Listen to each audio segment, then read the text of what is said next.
దానికి రెమెడీ రుద్రాభిషేకం చేయించుకుని ఆ భగవంతుడికి కేజీ బియ్యం స్వయంపాక దానం, మిగతా కూరలు పప్పులు ఉప్పులు ఏది ఉంటే అది, తోటకూర ఆకుకూరలు ఇవ్వడంలో ప్రసిద్ధి.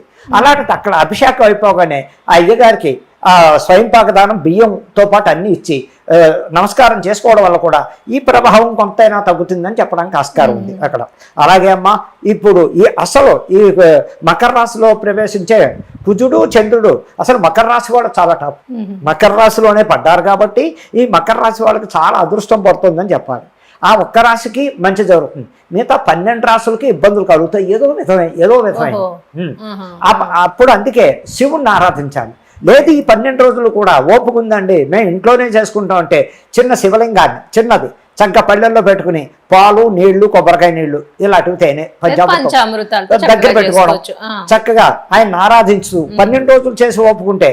అందులో ఎందుకయ్యా 12 రోజులు చేయడం వల్ల అంటే ఆ చంద్రకుజుల ప్రభావం మనమే పడకుండా దాని ఎఫెక్ట్. స్త్రీలు కూడా చేయొచ్చా అండి? స్త్రీలు అంటే చెయ్యడం అంటే ధర్మం కాదు. మగవ పిల్లలు ఉన్నా ఇంట్లో మగపిల్ల భర్త ఉన్నా చెయ్యడం వల్ల ఎక్కువ శ్రేష్టం.